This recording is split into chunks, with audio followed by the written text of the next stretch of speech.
Dans une province où les crises sécuritaires et humanitaires sont vécues au quotidien, Internet apparaît à la fois comme un espace de refuge pour certains et un terrain de manipulation pour d'autres. Il facilite aujourd'hui l'accès rapide à l'information et permet aux populations de rester connectées, surtout en période de crise où la communication devient essentielle. Internet constitue aussi un outil précieux pour s'informer, échanger et partager des connaissances. Cependant, cette abondance d'informations entraîne aussi des contradictions et la circulation des contenus non vérifiés. Les manques de régulation et des contrôles favorisent la désinformation, ce qui peut créer de la confusion et aggraver les crises. Pour Alvamigo Ayrton, ingénieur en génie et gestion des télécommunications, les fake news peuvent souvent être démasquées grâce aux outils de vérification numérique, notamment l'analyse des images et de vidéos, ainsi que l'examen des sources et de la crédibilité des contenus. À la base, l'Internet, c'est une bonne chose, surtout dans les moments de crise, et les gens peuvent communiquer, continuer à partager l'information,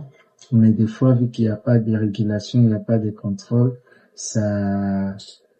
ce n'est pas toujours évident d'avoir une bonne information. Il souligne que la vigilance et l'esprit critique du public restent essentiels pour détecter les manipulations et distinguer l'information fiable de la désinformation. Il ajoute que la diffusion d'informations devrait rester la responsabilité des professionnels de médias, tandis que les citoyens peuvent transmettre des contenus aux médias fiables pour vérification. En période de crise, il est essentiel de privilégier sa sécurité, d'éviter les débats agressifs, de ne pas partager d'informations non vérifiées et de protéger sa vie privée en ligne.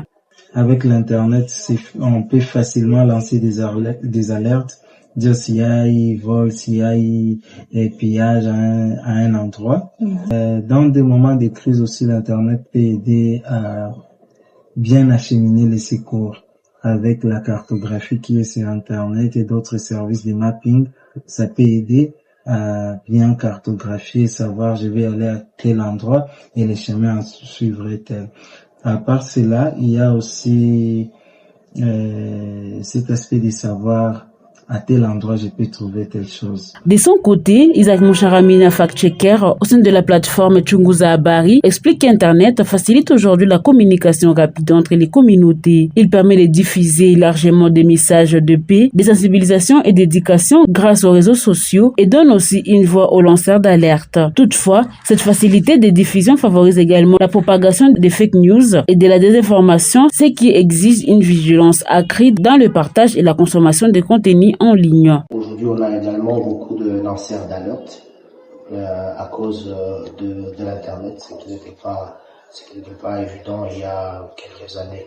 Donc, on a cette facilité-là de nos jours grâce à la communication qui se passe à partir de l'Internet.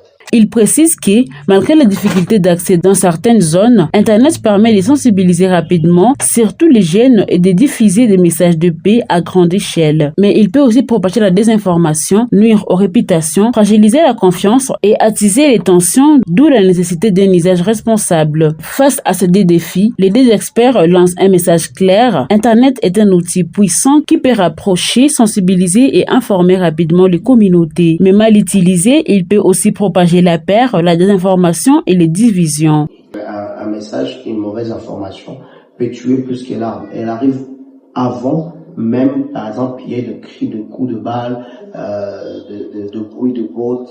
C'est ces messages-là qui nous précèdent et qui créent de tensions et qui font en sorte que les gens s'entretuent inutilement. Le message que j'ai toujours donné à la population, premièrement, c'est de savoir que l'Internet est un outil très puissant et qui peut changer la vie de plusieurs personnes. Au lieu de l'utiliser comme un moyen de divertissement, on peut l'utiliser comme outil professionnel, comme outil d'éducation. Un moyen de faire appel à la responsabilité en appelant à vérifier les informations, protéger notre sécurité et utiliser Internet pour promouvoir la paix, la cohésion et la vérité.